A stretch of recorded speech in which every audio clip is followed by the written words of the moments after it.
Nah, bagaimana dampaknya dari kalau itu semua yang di depan itu terjadi?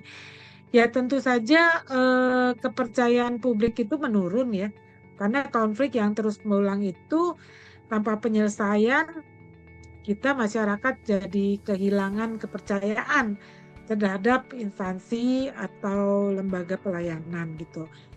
Dan proses layanan juga terganggu ya. Saya kurang tahu juga apakah misalnya ada dalam 3 bulan itu ada 500 pelayanan. Nah, apakah sudah ada evaluasi dari 500 pelayanan itu apakah sudah terselesaikan berapa gitu. Nah, kalau misalnya kurang dari 70% itu akan dibahas gitu. Nah, itu harus studi kasus ya, harus diteliti gitu. Nah, kinerja dan motivasi juga menurun. Petugas yang sering terus-menerus menghadapi konflik cenderung akan automatically mengalami stres, kelelahan emosional, dan kehilangan semangat dalam bekerja. Jadi secara psikologi itu juga berdampak bagi petugasnya, ya. Karena makin hari makin banyak masalah yang dihadapi gitu. Kalau tidak ada kebijakan yang diambil untuk menyelesaikan masalah gitu. Lingkungan kerja juga tidak menjadi kondusif ya, karena ada konflik internal antara pegawai dengan masyarakat, suasana kerjanya juga jadi kurang kondusif gitu. Tentu saja akhirnya citra instansi, konflik yang meluas dan viral di media dapat merusak reputasi lembaga pelayanan di mata publik gitu ya. Baik, saya lanjutkan kembali.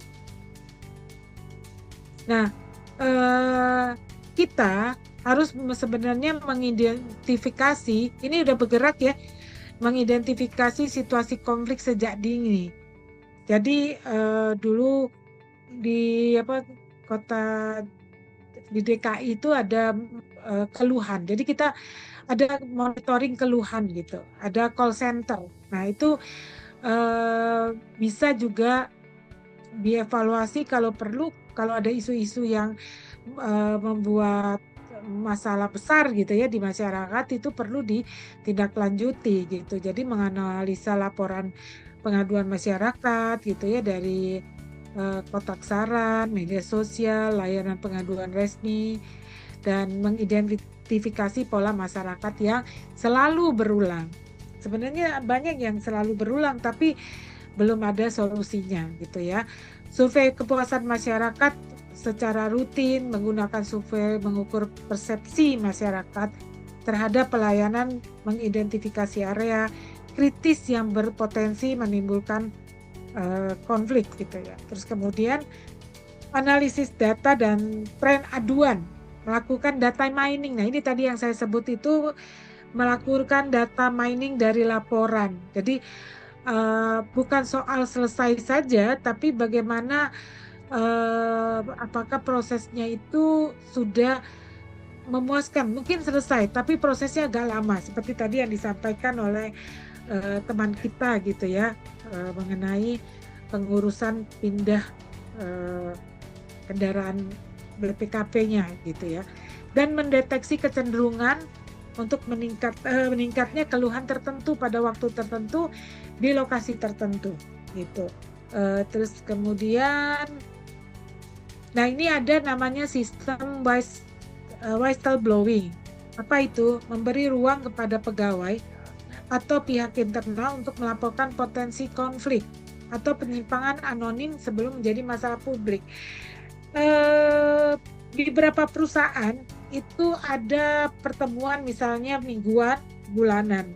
Kalau memang diperlukan ada mungkin morning meeting ya, rapat di pagi hari melaporkan potensi konflik yang di hari sebelumnya supaya cepat tertangani gitu. Jadi itu sistem ini sebenarnya kalau di perusahaan-perusahaan swasta sudah diterapkan untuk mempercepat gitu ya lajunya supaya tercapai goalnya perusahaan. gitu. Jadi kita mengevaluasi ada potensi konflik nggak nih dengan customer kita gitu. Kalau ini dengan masyarakat kita, jadi tidak menunggu tadi sistemnya menarik di akhir bulan atau di akhir kuartal atau di setahun sekali ya. Terus kemudian identifikasi gejala emosional dan sosial di masyarakat gitu ya. Nah, jadi kalau ada postingan negatif, sikap agresif dalam antrian, ini sebenarnya orang antri itu aja sudah jadi masalah gitu ya. Saya nggak tahu nih kenapa ada coretan ya. Nah, nggak apa-apa, saya masih bisa baca. Kemudian ada forum dialog dan musyawarah dengan warga. Nah, ini tadi saya sudah bahas ya. Jadi ada fokus group discussion melibatkan masyarakat dan representasi perwakilan masyarakat dari berbagai lapisan gitu ya. Nah, itu secara berkala untuk mendengarkan aspirasi dan mencegah salah paham gitu.